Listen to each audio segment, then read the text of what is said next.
কোন সন্ত্রাস হতে পারে না, কোন লুটতরাজ হতে পারে না। এই নগরীতে যারা সন্ত্রাস করবে, লুটতরাজ করবে এবং সরকারি প্রতিষ্ঠানে হামলা করবে তাদের বিরুদ্ধে ব্যবস্থা নেবেন। দেশপ্রেমিক সেনাবাহিনীকে সাহায্য করুন।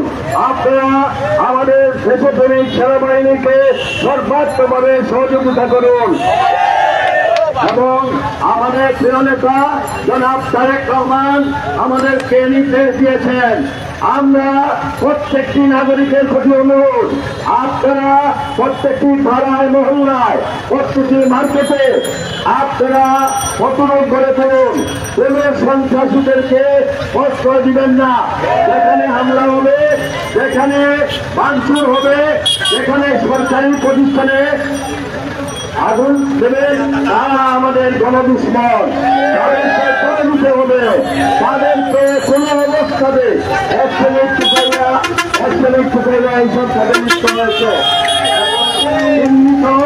এইসব দুর্বৃত্তদেরকে আপনারা তাদের ছবি করে রাখবেন এবং তাদের বিরুদ্ধে ব্যবস্থা নেবেন।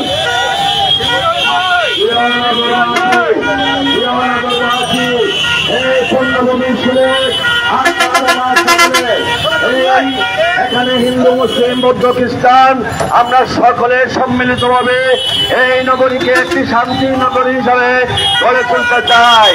আমাদের আহ্বান, কোন প্রতিষ্ঠানে, কোন বাসা বাড়িতে, কোন দোকানপাটে কোন হামলা করলে তাদেরকে ধরে নিতে হবে। তারা দুর্বৃত্ত। এই দুর্বৃত্তদের বিরুদ্ধে আপনাদেরকে সকলকে শক্ত অবস্থান নিতে হবে এবং আমাদের দেশপ্রেমিক সদস্য।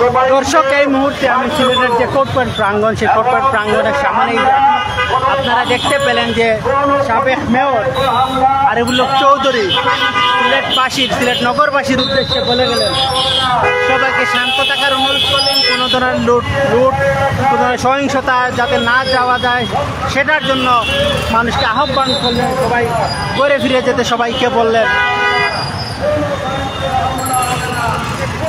আমরা এই মুহূর্তে যাচ্ছি সিলেটের ঠিক বন্দরবাজার যে সাম্রাজ্যতা, সেই সাম্রাজ্যতার ঠিক সামনেই আপনারা দেখতে পাচ্ছেন এই মুহূর্তে আপনারা দেখলেন যে আরিফুল হক, সাবেক মেয়র আরিফুল হক, তিনি নগরবাসীর উদ্দেশ্যে বলে গেলেন কোনো সহিংসতা যাতে না হয়, কোনো উশৃঙ্খলা যাতে না হয় সেটার আহ্বান করলেন।